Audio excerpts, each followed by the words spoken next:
இதுல மைல்டா இருக்கும் போதே நம்ம கவனிச்சிட்டோம்னா எல்லா விதமான காம்ப்ளிகேஷன்ஸ்ல இருந்து நம்மள ப்ரிவென்ட் பண்ணிக்கலாம். ஹலோ ஃப்ரெண்ட்ஸ், பிபி பத்தி நான் இப்ப உங்ககிட்ட பேச போறேன். பிரஷர் உங்களுக்கு யாருக்காவது இருக்கா?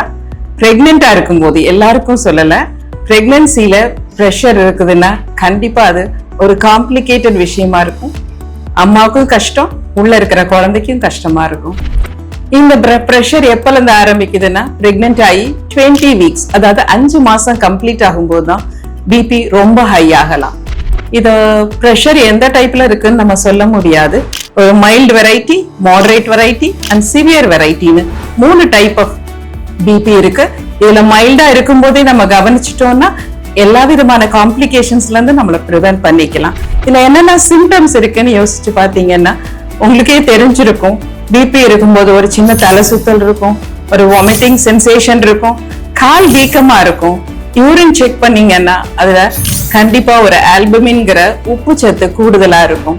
இது எல்லாத்தையும் எங்க பாத்துக்கலாம்? கண்டிப்பா ஹாஸ்பிட்டல் வந்தாதான் பார்க்கலாம். அதனால கிரேஸ் ஹாஸ்பிட்டலுக்கு கண்டிப்பா நீங்க ஆல் பிரெக்னன்சில ப்ராப்பரா செக்அப்க்கு மந்த்லி ஒன்ஸ் டாக்டர் சொல்ற மாதிரி வந்தீங்கன்னா உங்களோட பிரெக்னன்சிய எந்த விதமான காம்ப்ளிகேஷனும் இல்லாம சீக்கிரமே கண்டுபிடிச்சிடலாம். இந்த பிரெக்னன்சில மைல்ட் டைப்ல இதோட முடிஞ்சிரும். மாடரேட் டைப்ல, சிவியர் டைப் போகும்போது ஃபிட்ஸ் மாதிரி வந்து தாயும் இறந்து போகலாம், குழந்தையும் இறந்து போகலாம்.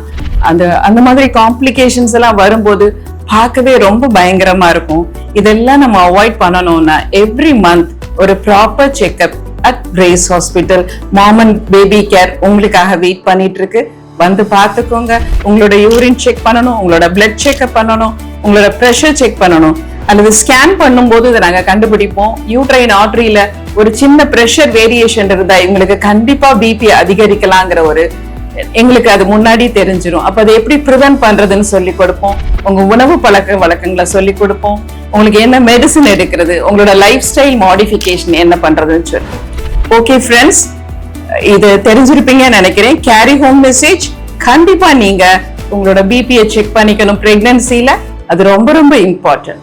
Okay, thanks.